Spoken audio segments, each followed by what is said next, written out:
to Dialogue Across Difference, an event series hosted by the Centre for the Study of Politics and Governance at the University of Minnesota's Humphrey School of Public Affairs. Join us as Centre Director Larry Jacobs and guests engage in conversations across the political and policy spectrum on issues of the day.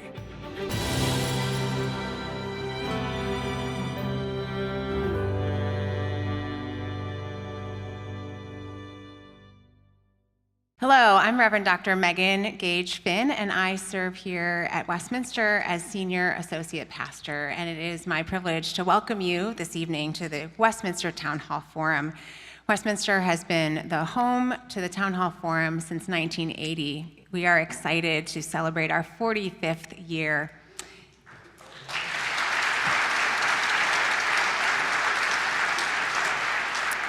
We are grateful that you are here. Please take the time after the program to enjoy our spaces. Tour the art gallery, visit the library, and of course, meet in Westminster Hall for breads and spreads and continue the conversation. At this time, I would like to acknowledge and give thanks to our interim director of the Town Hall Forum, Erica Carter.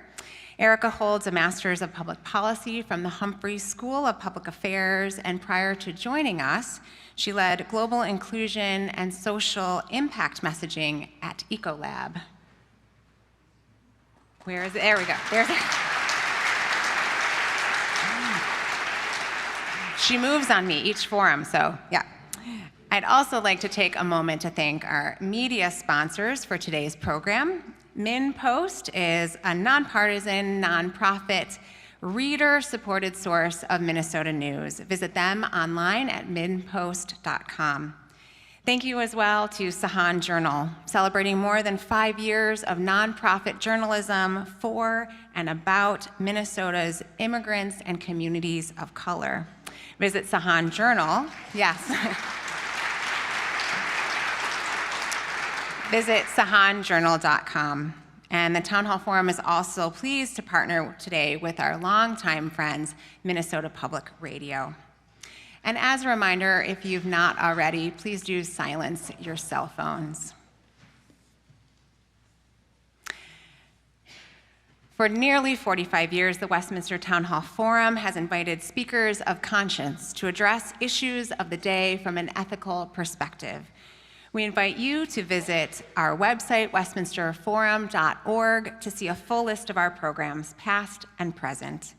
And one last note before we begin. This is a critically important fundraising period for the Forum. Today's program and everything the Forum does is made possible by supporters like you. Individuals, donors are by far the largest source of funding for the Forum. In short, the Forum simply does not happen without you. So if you can, please do support the Forum. For those of you who are here in person, there are donation envelopes in your program, and if you're watching via the live stream, you can donate at westminsterforum.org/donate. Thank you. Tonight's Forum is a special event in partnership with the University of Minnesota Law School and the Humphrey School's Center for the Study of Politics and Governance lecture series, the Mondale Dialogues, thought-provoking events that project the decency and fairness that guided the public life of Walter F. Mondale and the principles he fought for. In the second half of this evening's program, our guests will be taking questions from the audience.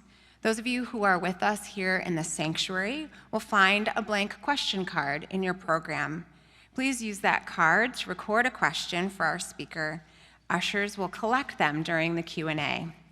If you're watching online, please submit your questions into the chat under the video at any point. We will also collect and present those as time allows. Tonight, we are pleased to welcome guest moderators, University of Minnesota professors Larry Jacobs and Alan Rozenshtein. Professor Larry Jacobs is the McKnight Presidential Chair, the Walter F. and Joan Mondale Chair for Political Studies, and founder and director of the Center for the Study of Politics and Governance at the University of Minnesota's Humphrey School of Public Affairs. Dr. Jacobs has published 17 books and edited volumes and more than 100 articles on elections and public opinion, legislative and presidential politics, and health policy. He's also published in mainstream outlets, including the New York Times, the Washington Post, the Star Tribune, and more. He is a fellow of the American Academy of Arts and Sciences. Professor Alan Z. Rozenshtein joined the University of Minnesota Law School as a visiting professor in 2017. In 2019, he became an associate professor of law and earned tenure in 2024. He is the research director and a senior editor at Lawfare, a non-resident senior fellow at the Brookings Institution, a term member of the Council on Foreign Relations, and a member of the Scholars Strategy Network. He previously served as an attorney advisor in the Office of Law and Policy in the National Security Division of the U.S. Department of Justice, where his work focused on operational, legal, and policy issues relating to cybersecurity and foreign intelligence. Before joining the Justice Department, Professor Rozenshtein clerked for Judge J. Harvey Wilkinson III of the U.S. Court of Appeals for the Fourth Circuit. And while attending Harvard Law School, he was a Heyman Fellow, served as articles editor for the Harvard Law Review, and was a contributor to Lawfare. Please join me in welcoming Professors Jacobs and Rozenshtein.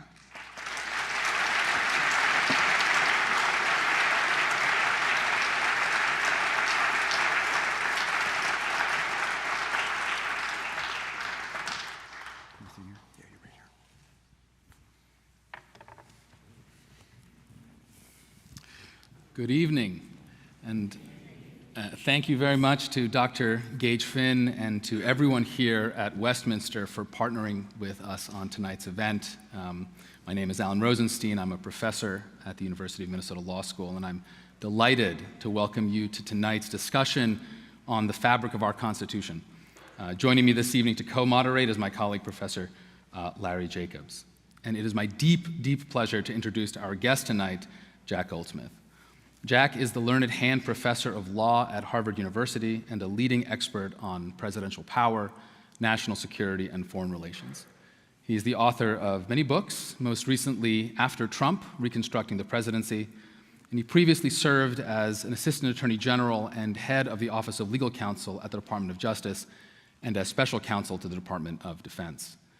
A former clerk for Supreme Court Justice Anthony Kennedy, Jack holds degrees from Yale, Oxford, and Washington and Lee, and has taught at the University of Chicago and the University of Virginia. And if I may be allowed a personal note, he was my law school professor and is thus responsible for most of what I've been able to achieve since then, for good or for ill. It is an honor and a privilege to share the stage with him. So let's get started. So you have been thinking and writing about what is often called the imperial presidency for, I think, more than 2 decades now. And I think it's a nice place to start our discussion off tonight. So what is the imperial presidency? How has it evolved through your professional life, and before, of course? And perhaps most importantly for tonight's discussion, how have the last few months changed your views about it, if at all? Well, first of all, thank you, Alan, for that introduction. Thank you all for coming. It's a real honor and pleasure to be here. The imperial presidency was a phrase coined by Arthur Schlesinger Jr. in a book written in, I think it was 1973. And it was a book written just in the middle of Watergate and just as Vietnam was reaching its unhappy denouement. And it was a book in which Schlesinger, who had formerly been a champion of the presidency for decades and decades, it was a book in which he was basically looked at presidential history, and he was extremely critical of it, mostly in the national security context, because he felt the presidency had grown too strong and not sufficiently accountable. And Schlesinger believed, as I believe, that the Constitution requires a strong president, but it requires a strong president under law and accountable to law and to Congress and to other institutions. And so the original version of the imperial presidency was the kind of the Nixon presidency, the Johnson presidency, the Vietnam presidency, the presidency that supervised all of the abuses that were coming out in this time about the intelligence community. And that was the original imperial presidency. And so we've lived through waves, and I have to say, in light of the criticisms of that book and basically the criticisms of the presidency, there were major reforms in the 1970s, reforms of the presidency that worked quite well for 50 or so years. So to make a long story short so we can get to the current president, so looking back and then looking forward, the office of the presidency created by Article 2 of the Constitution has always been very open-ended. And starting with George Washington, literally, presidents have been asserting power controversially. It started with Washington, and presidents have, over the course of 250 years, asserted power controversially. The imperial presidency of Schlesinger was a high point of this. This continued for the next 50 years. It happened in various ways. The administration in which I served, the George W. Bush administration, was super aggressive under Article 2 of the Constitution in the national security context, very controversially, as you'll remember. President Obama, I shouldn't say just President Obama, but presidents also began to assert unusual powers, sort of stretching their powers under statutes through executive orders to accomplish policy goals. And on a variety of dimensions, presidents in the, say, 20 years before President Trump, they were pushing the envelope on presidential power. And then we come to President Trump. And I'll just skip over the first term. Do you want me to just describe how I see this imperial presidency? Would that be a good place to go? Very much so. Okay. So I'm just going to skip over the first Trump presidency because that was just an amuse-bouche to what we're experiencing now. So there's been no presidency like this before, and not just in the obvious ways. And I'm going to talk about the extent to which law purports to constrain a presidency, because this is a very important idea. This might seem improbable, but the executive branch has 2 to 4 million people, depending on whether you include the military. A lot of people in it. And it does a lot of things, and it does a lot of things governed by law, by the Constitution, by statutes, by regulations, by norms. And most of the laws that govern the executive branch don't end up in court. It's governed within the executive branch. So it's hugely important that the executive branch be able to self-regulate itself by having lawyers throughout the executive branch who interpret the law and constrain the executive branch to ensure that it complies with the law. And there's every reason to be skeptical about this, but it actually has worked remarkably well, not perfectly, but remarkably well. So one of the most important things that Donald Trump has done in this administration is to basically wipe out, in a way that I never thought possible, these internal legal constraints on the presidency. Not just norms, non-legal practices and understandings that you might have heard about a lot in the last 10 years, which he blew through in his first term and is blowing through now, but actual statutes and constitutional provisions. The executive branch has very self-consciously and brilliantly or deviously, depending on how you look at it, organized itself such that the internal constraints of law are no longer operating. The rule and I am not someone prone to exaggeration, but the rule in the executive branch is the president's will governs. What the president wants will happen, and the lawyers basically need to get on board. So this is something really new and quite challenging in American history, because one very important constraint on the executive branch are these internal checks, and they're basically diminished. I'll just say 2 more things and then I'll be quiet. Another important constraint, hugely important traditionally, has been Congress. This constraint on this is the constraint that the framers were most committed to and who believed would be the biggest constraint on the president. This is obviously no longer the case. The framers thought that the Congress as an institution would have institutional loyalty vis-a-vis the other institution in the executive branch. They didn't contemplate the rise of parties, and now loyalties run to parties rather than institutions. And I don't need to tell you, just read the newspaper, the Congress is placing zero check on this president. There was actually a little bit of pushback on the tariff stuff for the first time, but on everything else, nothing. So this basically leaves the third institution of government, the courts, as really the only constraint on the president. And I'll just stop here because you may want to pursue it, but it's not an accident that the Trump administration has been viciously attacking courts, playing games in courts, threatening courts, and the like. Courts right now are the most important institution for constraining and keeping the presidency in check. And I'll just stop there. Thank you very much, Professor Goldsmith. I want to see if we can help folks here. You read the newspaper, there are so many legal challenges against President Trump. It's approaching or maybe surpassed 200. Yep. It's a lot. And I guess the real help you could give us is, could you pick out one or two cases that are so extraordinary that, before Donald Trump, no judge, no competent lawyer would have considered it, that really exemplify the challenge and the threat that Donald Trump poses? Well, there's so many, but sure, I'll pick out one or two. So one obvious one is the executive order basically eliminating birthright citizenship and reinterpreting the 14th Amendment to eliminate birthright citizenship. I won't get into the complex legal arguments, but suffice it to say, even though there's some debate among law professors and the like, in my judgment, there's absolutely zero basis for this. One good piece of evidence for how weak this argument is that the executive branch, the Justice Department, the office in which I used to work, the Office of Legal Counsel, has a written opinion that basically says President Trump is wrong and that this issue is easy, and that it's about a 40-year-old opinion.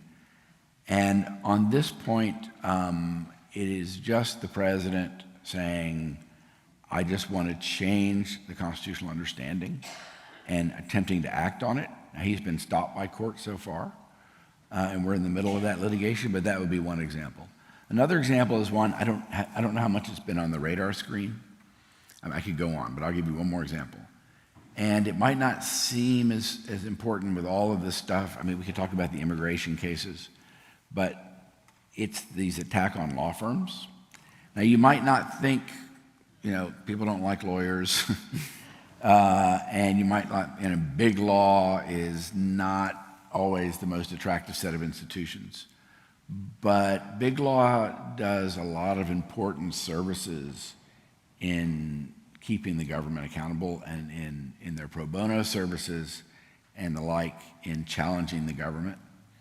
And the Trump administration has gone after big law with, and again, I will say either brilliant or devious, depending how you look on it, way with clearly illegal orders that have no chance of standing up in court because they so obviously violate the First Amendment and the Due Process Clause.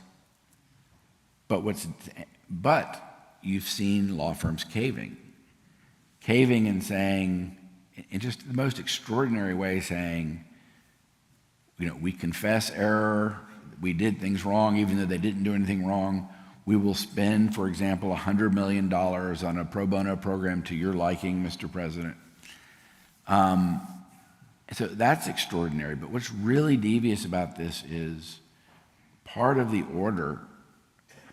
orders say to the law firm clients that if you do business with these law firms, you can't do business with the government. It's like a secondary boycott. And the effect of this is that these clients don't want to do business with these law firms, even if these orders are completely illegal. And the effect of that is that these lawyers and these law firms don't want to bring cases to challenge the government in its illegal actions. That's, I think, the real goal here, is to keep any challengers to the president's legal program. It's part of it is retaliatory and punishment, but part of it is designed to create powerful disincentives for lawyers who, whatever you think in their other capacities, do really important work in bringing challenges to illegal government action. And that is what one of the main goals here is. And I'm afraid it will be at least partially successful. Thank you, Professor Goldsmith. Let me follow that up with something I'm sure you've been thinking about. The phrase constitutional crisis. It's been around for decades and decades.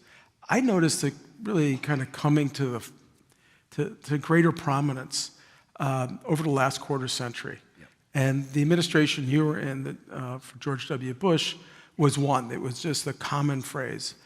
And then if you kind of switch aisles and you listen to the commentary, particularly among Republicans, you heard constitutional crisis with regards to much of what, or some of what Barack Obama was doing, and so forth.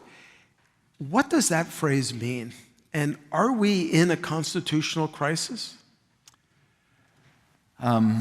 So my candid answer is I'm not sure what the phrase means, and I'll explain what I mean by that. So we're in a bad situation. I don't want to deny that. I'm not sure that the phrase constitutional crisis is a useful analytical phrase for describing or analyzing the situation we're in. The idea of constitutional crisis, it's been a phrase that's been kicked around, especially, as you say, in the last quarter century. And it's basically an overused and exaggerated phrase in so many contexts, when one side accusing the other side of doing something deemed to be illegal or unprecedented or a challenge to the constitutional order, when in fact all administrations do things, take steps which are ambiguous or maybe aggressive under the law, but we have courts and Congress and other systems that in normal times keep these institutions in check. And frankly, this is kind of the way the system was supposed to work, with the institutions clashing with one another and checking one another. So my own view is that this phrase came to be used too often in the past. That's the first point. Second point is it's not precise. It doesn't have a strict definition. It doesn't tell us how we know when we're in it. It doesn't tell us what happens when we're in it. My own view is it's just kind of a phrase that captures anxiety about the state of the rule of law, which we clearly should have, but it doesn't provide measures for comparing different cases and telling us how bad the situation is. So for some of these reasons, it's not a phrase I like to use, in part because it's been so overused. So I'm not going to use it. I'm not going to assess whether we're in a constitutional crisis here. I guess I'll say a few things. There's no doubt in my mind that what we're experiencing now is the greatest challenge to the rule of law in my lifetime. I'm 62 years old. And by the rule of law, I mean the idea that the government operates under and is bound by law and is checked by law. I again want to emphasize that the executive branch is huge, and there are many lawsuits in every administration against an executive branch, and they're constantly being determined to be unlawful in court because they went too far or they were too aggressive. That's the normal process working. But what we have here and now is something much more ambitious, much more organized as a way of establishing institutions and attacking institutions to clear away all constraints of law on the executive. They have not succeeded yet. The main reason they have not succeeded is because of the courts. And it's a bad place. I probably have more confidence in our courts than a lot of people in this room. I actually have a lot of confidence in our federal courts. But the federal courts they can't enforce their own decisions. And we can talk about whether Trump will comply with decisions if you like. And they basically have the power of reason and the power of the people backing them up and the power of the executive branch worrying if they don't comply that something terrible will happen, like something bad in Congress, don't count on it, markets going bad, etc. So we're in a very precarious situation, and we're deeply dependent on courts right now to keep the government under constraint, at least until Trump's political power decreases and his own party or other parties in Congress start to take steps against him. So that's my preferred way of describing the situation we're in. Thank you, Professor Goldsmith. Professor Alan Rozenshtein. So let's talk about the courts, because as you've now mentioned a couple of times, they are the main thing standing between the administration and some of its worst abuses. There are lots of things we could say about the courts. We could debate whether they're up to the challenge, whether they've been playing it straight, but I want to ask a different question. I want to put ourselves in the perspective of a judge who has to decide one of these cases. There's a concept in constitutional law called the presumption of regularity, and that's this idea that when courts are evaluating a government action, they assume that the government is acting properly, truthfully, in good faith. Now that's a presumption. It can be rebutted if there's real evidence of the contrary. But it's a very important principle for a number of reasons. It makes sure that the work of the government isn't gummed up by people accusing the government of violating their rights constantly. But perhaps most importantly, it safeguards the courts from real conflict. Because as you just pointed out, the courts can say what they want, but they can't enforce their own rulings. So I'm curious, as you've been tracking these cases over the last few months, and even what we've seen in the last few days as some of these cases have begun to go up to the Supreme Court, what's your sense of how the courts are thinking about their relationship, and what do you think they should do when confronted with, let's say, some illegality that they're not sure that they can necessarily stop? Right. Okay. An easy question. So the first thing I want to say is, I urge you to go to a site called Lawfare, Lawfare, and read an outstanding article that Alan wrote on this very topic today or yesterday? Today, yep. Okay, I'm going to answer some of that, and if I don't answer all of it, come back. So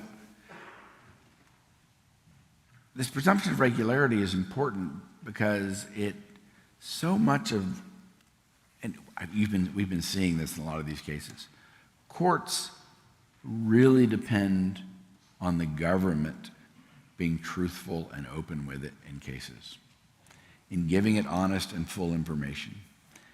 And this is just one of many assumptions about the way our system works that has worked for a very long time by every administration I've known. And it's like so many other norms, it's kind of the glue that makes the system work, because if courts can't trust the truthfulness of the executive, it's very hard for them to reliably assess whether the executive is acting lawfully or not. So I would say the first point I would make is that this administration, so let me say, they haven't yet, to my mind, defied a judicial decision. They've been playing lots of games with courts. They definitely, in the Venezuela case that deported those 300 Venezuelans, were doing their best to circumvent the court to get those people out of the country before the court would act. But despite all the talk about defiance, I have not seen that yet. It may be coming. It wouldn't be the first time, but it hasn't happened yet. But that said, the executive branch has, in court, been so consistently either not candid or borderline dishonest or not prepared that the courts are having less and less confidence of their ability to know what's going on, and you can see the judges becoming growingly frustrated. This is a large problem for how courts adjudicate these cases. That's the first point. Second point is These judges are operating in the face of extraordinary threats by the president, by the president's administration, by the president's close allies. Now, there's been rising threats against judges of both parties, from both parties, going back a while now, and it has been a terrible trend, in my judgment, that we haven't done enough about before Trump, but it's reached a new stage now. So these judges are operating in a situation in which they're trying to be severely intimidated. So that's a second factor that's informing what they're doing. And then the third factor is, are my decisions going to be complied with? And your question to me is, how should the judges think about these things, these factors, when they're trying to resolve these cases? And my basic view, and I think this is what the courts have been doing, is the courts just have to play it straight. It is very important that the courts follow their rules and stick with their principles. Judge Boasberg, who's been the one that's received the most heat in regard to the Venezuelan deportation case, has been a master at this. He's kept us calm. He's been very methodical in dealing with all this stuff. And I just think the courts have to not break their own norms in responding to the Trump administration's norm breaking. They have to follow their rules as best they can. They have tools to sanction the executive branch if there's lying or if there's contempt. How effective these tools will be remains to be seen. But my basic view is they just have to proceed as they've always proceeded and play it straight. Thank you very much, Professor Goldsmith. In July 2024, the Supreme Court ruled that presidents have absolute immunity for acts committed by presidents with regards to their official acts or constitutional duties that the core of the executive branch. At the time, the court's decision was, of course, aimed at the prosecution of citizen Trump. We're in a different situation now. Yeah. What is the consequence, in your view, of that immunity decision, July 2024, now that we're sitting here in April 2025? Yep. Okay, so this is going to get a little legal nerdy, but I'll try not to be too legal nerdy. So when that decision came down, the focus was on what you just said. The Supreme Court has declared former President Trump immune from criminal prosecution and uncertain, the scope of the opinion was uncertain, but in an array of cases. And that means that future presidents are going to not care about the law and act lawlessly and criminally. And at the time, I didn't think that was the right focus, and I definitely don't think that's the right focus now. And I'm not saying it won't have any impact, but there was a much more consequential part of the decision. Supporting that ruling about immunity, the Supreme Court, for reasons that still are mysterious to me, went on and on about the powers of the president, not his president's immunity, but the powers of the presidency and the exclusive powers of the presidency, i.e., powers of the presidency that can't be touched by Congress or courts. And the court spoke especially unprecedentedly broadly about a president's power to remove officials and the scope of that power, and especially about the president's discretion over law enforcement, and about how the president had massive discretion over law enforcement. So I'm quite sure that I believe that Chief Justice Roberts wasn't thinking through how President Trump 2.0 would use those precedents, but those precedents about the scope of presidential power to fire and especially how to enforce law are, in my judgment, turbocharging what President Trump is doing. The Trump opinion gets cited in a lot of the cases. I know you're overwhelmed. Even if you read the newspapers, you're just overwhelmed with all the decisions, but I actually try to read these things and keep up with them. And this Trump decision, the briefs, the Trump decision is being cited over and over again as kind of a superpower that is enabling Trump to do a lot of the things he's doing. So I think that's a very important but unexpected result of that decision, is that it didn't just give the presidency a shield from prosecution, it gave the president new swords to do things in the executive branch that the other branches can't check. And that's its most dangerous aspect, in my opinion. Thank you, Professor Goldsmith. Professor Alan Rozenshtein.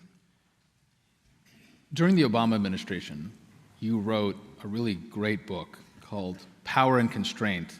And I don't just say it's great because I checked some of the footnotes, I believe, when I was your RA. And in that book, you argued that the growth of the presidency, the imperial presidency, was still substantially checked by a number of factors: Congress, the courts, the public, the media. Some of that has aged well, some of that perhaps has aged less well. I'm curious what parts of that argument you still think might be present in this current situation. So I think you're being much too kind about that book. This book was written in a different era for a different problem. This book was written when President Obama came into office after President Bush, and to people's shock, continued a lot of the Bush programs. I don't know if you remember that. And it was thought that this was evidence that the national security presidency in the war context is out of control. And I did not believe that was true, and I wrote this book to go through a whole set of constraints that we don't normally think of. Congress, useless, but lots of institutions inside the executive branch, lawyers, inspectors general, ethics officials, the relationship between the press and civil society and courts. And I think that description of how the world was working then was completely accurate, and it explained Obama and basically the world until Trump. And if I had to say one way of, I'm not suggesting that this happened, but one way to understand what the Trump people have done is they've gone through my book. I'm not saying they actually did. And they made a checklist of every check on the presidency that I listed and how it worked, and they crossed it out. So I would say in that respect, the book has not aged well.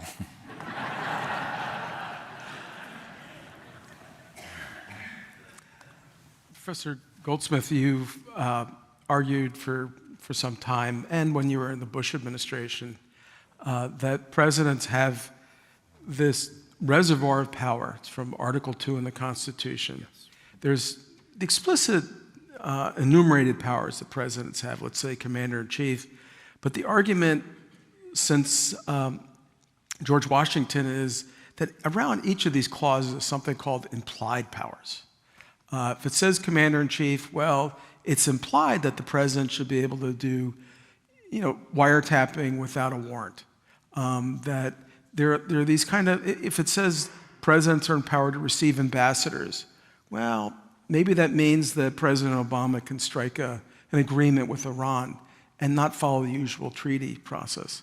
My question to you is, as you look at where we are with Donald Trump, is it time for a serious reexamination and a retrenchment on presidential power?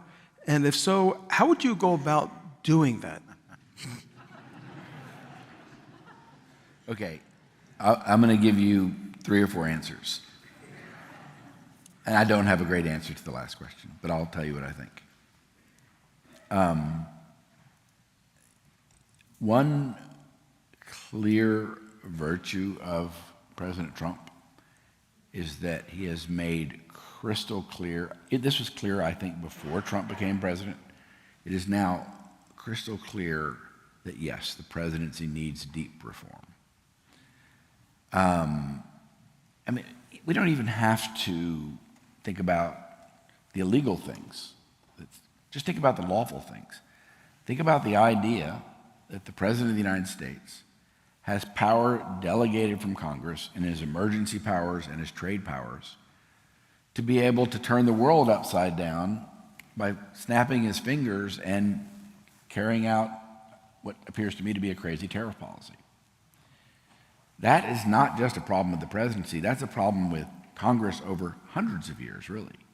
Giving the president more and more and more power, which presidents were happy to receive and interpreted broadly.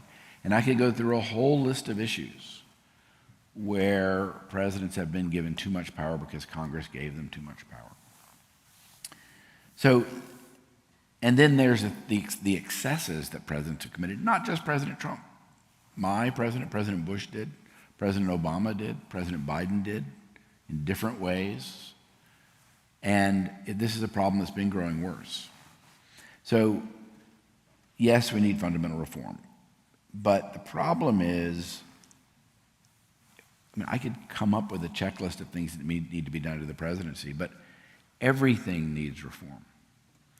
If Congress doesn't work, if Congress doesn't stand for its prerogatives, if Congress is not legislating to keep laws updated, if Congress is not engaged in oversight, all of these things that the framers thought needed to be done, it's going to be very hard to restrain the presidency. So you have to, to reform the presidency. So you have to reform Congress too. Well, that is an insanely difficult problem because that means you have to reform the electoral system. That means you have to reform the committee system. But that's not even the beginning of it. But the problem goes deeper than that because the problem goes to us. Because the American people have grown divided in unprecedented ways.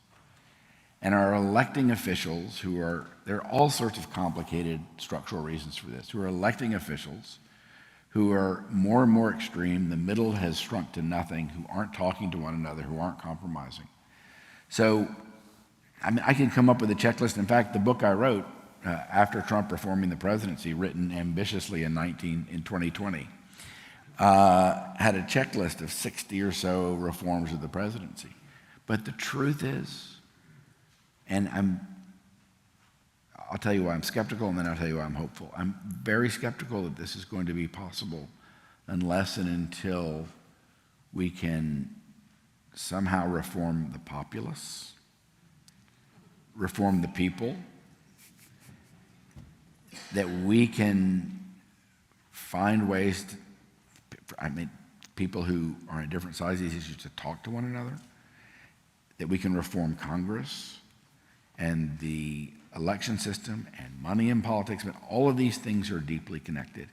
And it's easy to come up with a checklist. I can give you a stack of books that say what need to be done, but how do you implement it when we've got a dysfunctional system?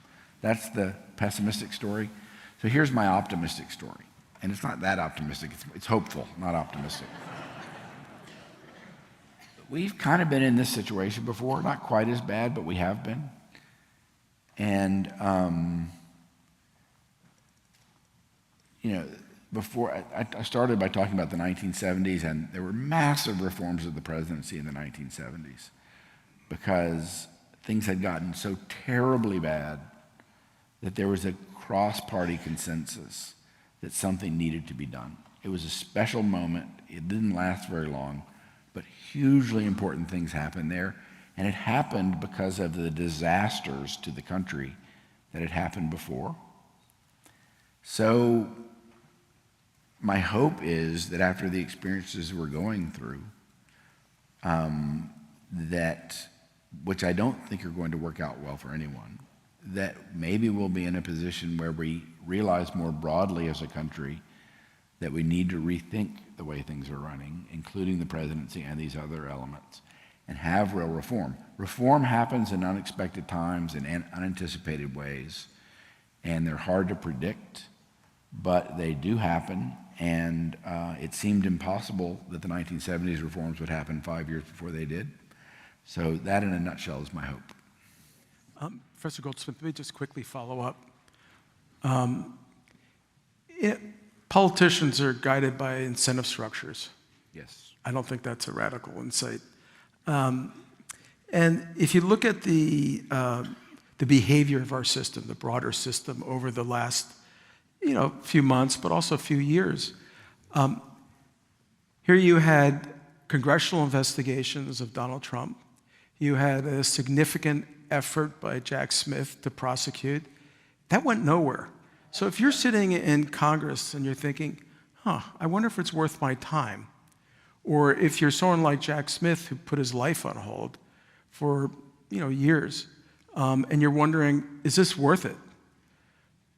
The answer is maybe not, because the system is going to block, perhaps because of the immunity decision. Yep. The other area that concerns me is the decisions or efforts by the Trump administration to freeze government spending that has been approved in law. That is, it was passed by Congress, signed by the president, and Donald Trump is saying we're not going to spend the money. Yep. That's known as impoundment. That's the kind of technical phrase for it. But if the power of the purse for Congress no longer has what it, the muscle it used to have, what's their incentive to step forward? I mean, I agree with you about the dysfunction in Congress, but gee whiz. I would put the point differently. So, first of all, I have a lot of things to say about the impoundment point. Trump is extreme as always, but this problem started much earlier. Presidents have been increasingly playing around and manipulating and defying Congress on spending money that wasn't appropriated and not spending money that was, and Trump has taken it to new levels. I would put it differently, though. I mean, what incentive does Congress have to do it if this happens? So I completely agree with you. The power of the purse is maybe the most foundational power Congress has. And it was thought to be the reason by the framers that Congress would be so powerful and consequential. No appropriations but by law, the Constitution says. And Congress can cut off funding and it can shape funding. And what's going on now is such an existential threat to Congress, Republican and Democrat alike. It is, even though I'm very cynical, it is shocking to me that the Republicans in Congress are going along with it, because it is really the last leg Congress has to stand on. So for me, the question is not what incentive does Congress have to do anything if their spending rules aren't going to be complied with. The question is, why the hell isn't Congress doing something about it in this context where it's really an existential threat to whatever power they have left? And I don't have a great answer to that. Professor Alan Rozenshtein? I have been reminded that we have a question and answer opportunity. So I believe that we are supposed to get cards, though I am not entirely positive about the process. While that's happening, let me ask one additional question. So we have midterms in 2 years, and obviously it's hard to predict, but given the razor-thin margins in the House at least, and the current approval ratings and just the general vibes, for lack of a better term, It seems quite likely that the Democrats will win. We'll have Speaker Hakeem Jeffries. In the House? In the House. Maybe something will happen in the Senate, seems less likely. What are the Democrats supposed to do? And does this possibility for real oversight, is that good, or does that create more risks, or does that create both? It's both good and it creates more risks. So it will be a form of accountability that is currently lacking. The House of Representatives, under control by Democrats, will be calling up and having hearings and drawing attention to and making the administration account for what it's doing in a way that's not happening now. I don't want to exaggerate how powerful that can be, because it has serious weaknesses, but it's a hell of a lot better than what's going on now, which is nothing. The danger is that presidents have lots of tools to say, pardon my French, screw you. And this president, I'm confident, will take executive prerogative to a new extreme in blowing off any accountability measures that Congress makes. So that could be a kind of small constitutional crisis. And I'm sure both of those dynamics will play out, and I don't know what it will look like. Great. Thank you very much, and thank you for the questions. We're going to get to as many as possible. I'll be brief. I'll give brief answers. We appreciate that. And from a law professor, it's hard. It's hard. I'll watch how brief I can be. No, we don't want you to be. Let's start with the questions. You can imagine that we as citizens feel more and more powerless.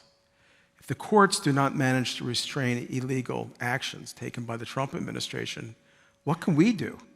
What recourse do we have? Is going to the streets the best recourse?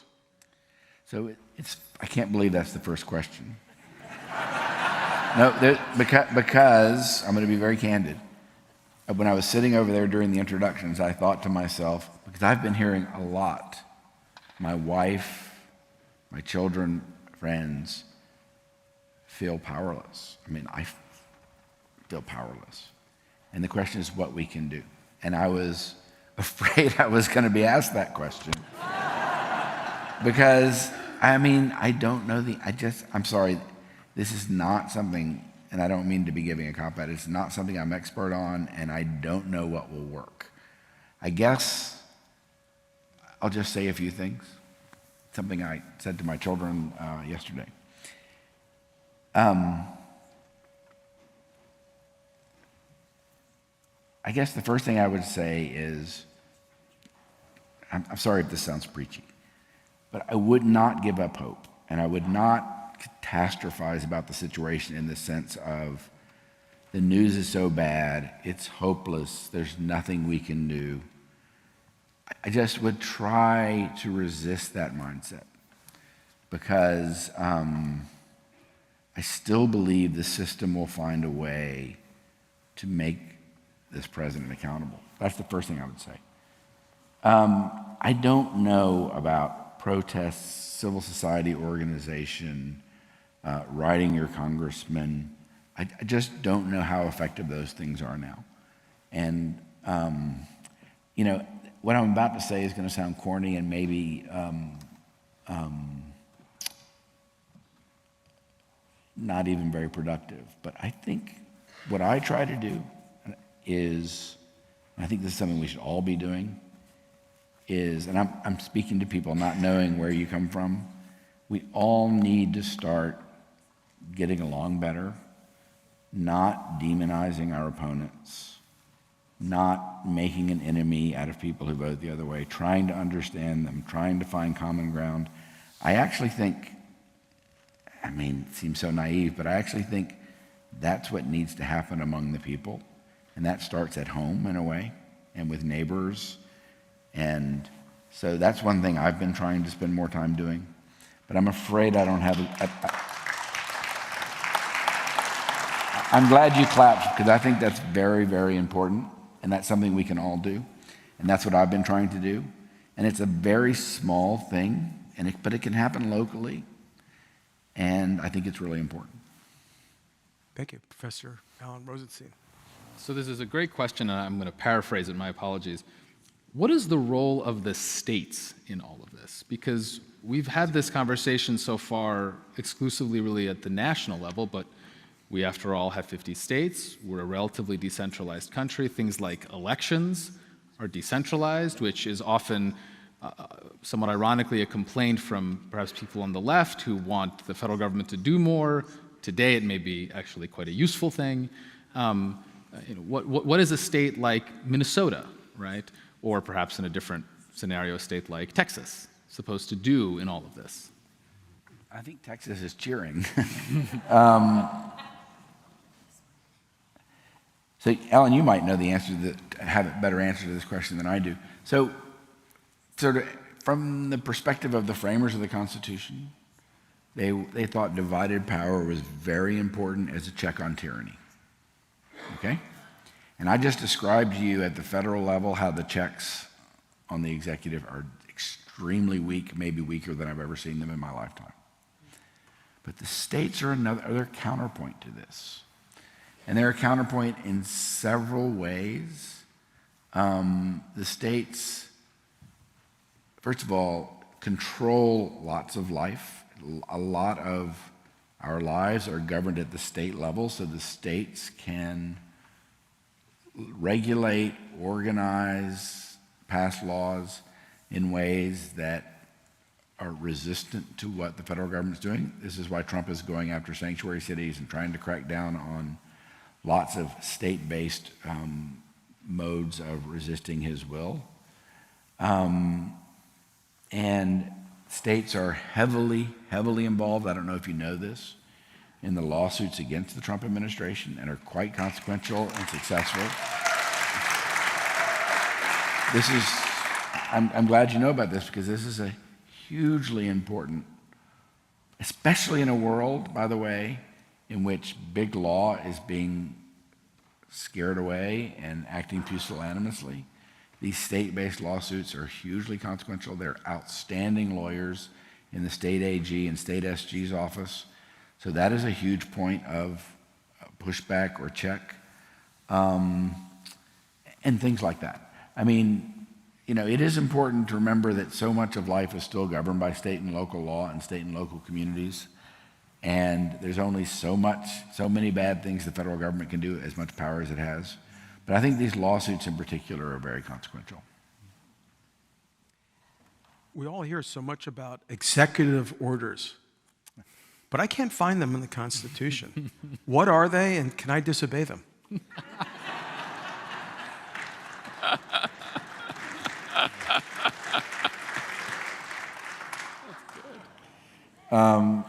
You can disobey the ones you're not subject to. But if you're subject to it, so this is a great question, and the answer may be surprising. And the office that I used to be in the Office of Legal Counsel in the Justice Department, was the office that reviewed these things. So I got to know them well during the Bush administration. So we see all these executive orders, and we think, oh my God, the president is just making up all this power with all these executive orders. But not a single executive, an executive order cannot add one iota of power to the presidency. Let me say that again. An executive order cannot add one iota of power to the presidency. Every executive order, practically, begins with the phrase where the president says, under my powers under the Constitution and under statutes, i.e. laws of Congress, I hereby do these things. So ultimately, an executive order's legality rests on these other powers, the Constitution and statutes. And what they are ways of presidents interpreting these authorities to implement various policies. Now, and a lot of what this litigation is that's going on right now throughout the country is, are these executive orders lawful, i.e., are they consistent with those constitutional and statutory bases that the president invoked? So all an executive order really is a command from the president to say, I interpret my powers from the Constitution and statutes to be X, Y, and Z, and I'm going to take those powers and do something about it, and I'm putting that in a document I call an executive order. But really, an executive order cannot add to the president's power beyond the laws that stand behind them. Professor Alan Rozenshtein. How is the press doing this time around? And of course, we have many sides to the press, so there's that element as well, in holding the executive to account. Not an expert on this, so take what I say with a grain of salt. I'm definitely not an expert on this. You know, the New York Times and similar publications are doing a great job of telling us what's happening with the just to use an example, and not just the New York Times, obviously, with the executive branch, what's going on inside the executive branch, in making all the policies accessible. I think it's accessible. I think it's been doing a remarkable job, and other newspapers have as well, of explaining what's going on and giving inside scoops and perspectives and the like. That's what it's supposed to be doing. But the press by itself has zero power. All the press can do is provide information. And the question is, what do the people do with that information, and what does the Congress do with that information? So, and the answer to that question so far is not much. That's the first point. Second point is, and again, I'm not expert on this, but obviously the media ecosystem is massively riven, decentralized. And people get their news and information from so many different sources now. And too many of us, and I'm not speaking about anyone in particular because I don't know any of you, but too many of us live in bubbled news ecosystems. And because there are so many, and because especially on social media, which tends to exaggerate the extremes and the extreme claims, The press is not doing as well as it once did because in the aggregate, it's not providing accurate, objective information on which the people can act and understand and on which Congress can act. And let me just say, I spend a lot of time trying to avoid this. It's hard. I mean, I love the New York Times, but I often read the New York Times, and the New York Times, sorry if I'm offending anyone, as much as I love it, it has become a much more opinionated newspaper in the news columns. This is just something that's happened in the last 10 years under Trump. So I always start with the Times, but I read lots of different news sources, lots of different perspectives. And frankly, it's exhausting, but I think you have to do that to really get a sense of what's going on now. But the ultimate problem, the two problems are the bubbled news worlds, and that even when there's accurate reporting about what's going on, if the people in Congress don't act, things can be brought to light that bring lawsuits, but if they don't act, then the press is just out there providing information. Thank you, Professor Goldsmith. We've heard a lot tonight about the dangers and the risks of the imperial presidency. Question, has the rise of the imperial presidency had any benefit for the American people?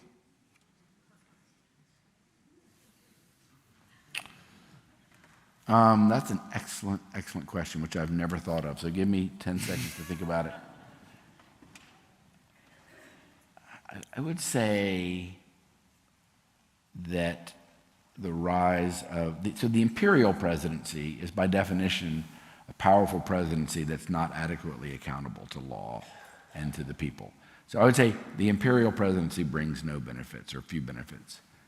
I do believe, and this is unfashionable, and this is what makes reform hard, and this is another view of Arthur Schlesinger Jr., who's kind of one of my intellectual heroes and whom I've learned so much from.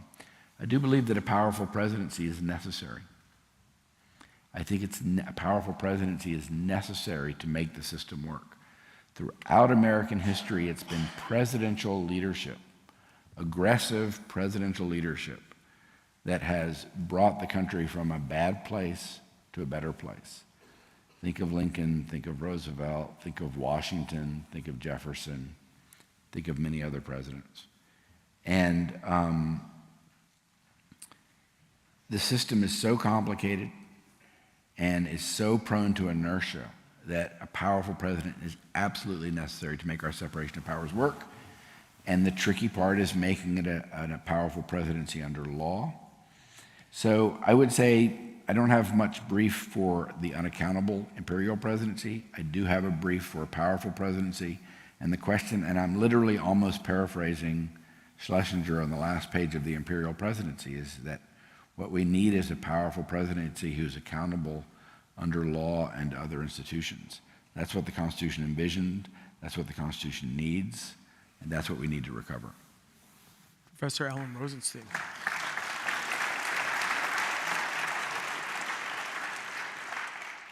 So there's a very interesting question here about the pardon power, and I'm going to try to actually hook that into this question about the imperial presidency. Is the pardon power, and especially with reference to the way that this president, especially this term, has used the pardon power, is that something that we can afford anymore? And the reason I ask it in this way is because the pardon power obviously has some potential profound upsides. That's why it exists. Yep. Is this the sort of thing, and are there other parts of, other potentially beneficial parts of Article 2 that we can't have nice things? I would say this is a view I've come to recently. The pardon power is really the Achilles heel of the Constitution. It is, I cannot exaggerate this point enough. And we've seen it. We saw it but it didn't start with Trump. It kind of got going with Clinton and first President Bush and Trump's abuses, President Biden's abuses in my judgment, and now President Trump again. And the bottom line is the pardon power gives the president an absolute power to relieve someone from the consequences of a federal crime. And this was always kept under control, like everything else, by norms, by shame, by political constraint, by those things. And like everything else, those constraints are gone. And we now understand, as President Biden did, that preemptive pardons are okay. And he, you might think, did that for virtuous reasons, but they won't always be used virtuously. And basically, I worry much more about the pardon power than the presidential immunity power, because a president can promote criminal activity and then just relieve it.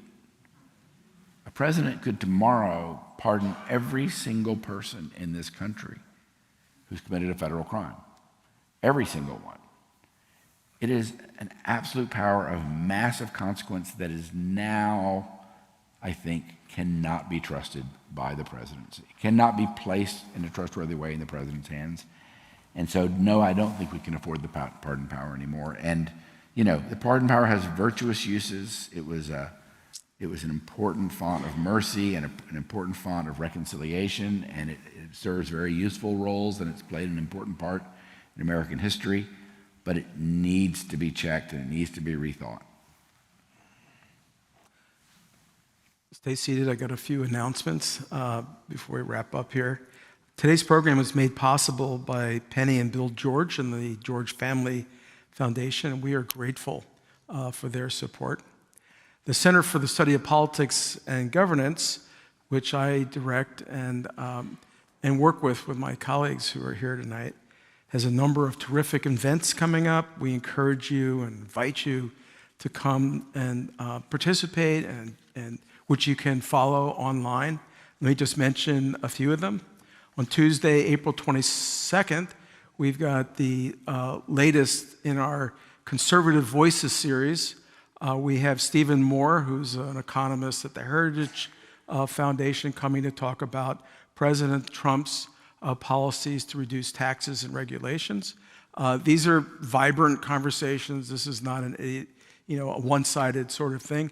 Vin Weber is my partner in that series, and I've really enjoyed it.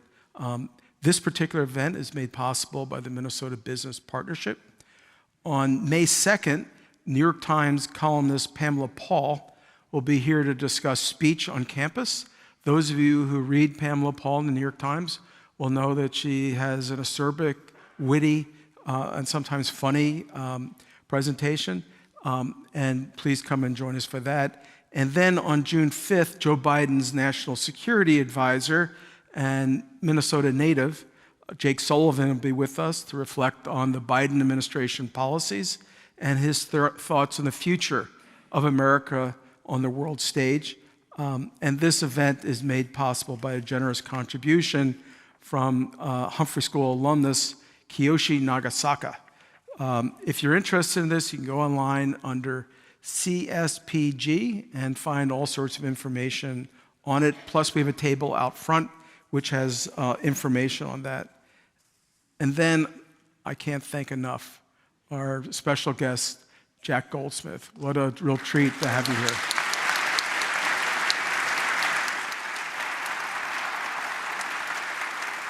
Thank you.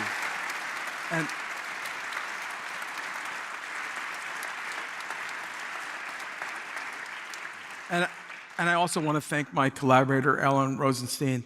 The great thing about Alan is we get together to plan, and we mostly have fun. So it's great. Thank you very much, Alan. It's great to have you. Thanks to all of you for coming out tonight.